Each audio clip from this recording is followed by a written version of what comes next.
You're welcome back. Snake bites and venoming or poisoning is a major public health problem in rural communities worldwide for more than 100 years now. The mainstay of primary treatment for snake bites has been the administration of antivenom. However, the potential of antivenom treatment has been limited by its availability and affordability. Justin Bem-Unyi reports that Nigeria is on the verge of producing the world's first ever plant origin anti-snake venom vaccine. However, the obstacle has been the funding to complete the process. Snake bite is one reptile attack that kills fast with its dreaded venom, requiring urgent medical attention for victims to survive. The World Health Organization's estimates show that about 5 million snake bites have been recorded, and 2.7 million of them develop to clinical illness, which leads to between 81,000 and 138,000 deaths each year. But it is even more worrisome in Africa, where there are indications of scarcity of anti-snake venom. It is even striking in the case of Nigeria, where WHO says there are reported cases of 174 snake bites per 100,000 population every year.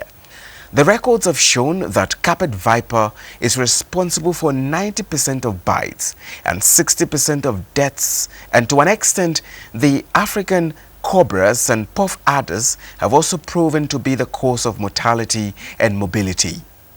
Just recently, after 24 years of painstaking and intense scientific research, Nigerian scientists from the Africa Center of Excellence in Phytomedicine Research and Development, University of Jos, came out with a breakthrough on the first ever and only plant origin anti-snake venom vaccine in the world. This medical feat has successfully passed through the first phase of the preclinical trials of the pilot project, which have been concluded. Now what is left is to face the last phase of the clinical trials for subsequent commercialization. I am made to understand by the researcher that 200 million naira is required for the phase 1 clinical trials. The phase 2 clinical trials will also require close to 400 million naira. The phase 3 will require even much more. And that is where the challenge of the breakthrough lies. Funding is not available to complete the almost finished process and result of the most sought-for broad-spectrum antivenom vaccine in the global market, with the target of it being readily available and affordable. Because this is a great opportunity if we are able to commercialize it. Professor Dan Azumi Ibrahim is the Director General, National Office for Technology Acquisition and Promotion, NOTAP. He is worried about the foot dragging in funding the innovation, and he is skeptical about the researchers sourcing funds from foreign organizations, with a fear of someone else taking the credit of the Nigerian indigenous technology. Where we are right away is we want to start administering it on human beings, that is the clinical trials. And they need about 600 million naira for that. And there is no way a drug would go into the market without conducting these clinical trials.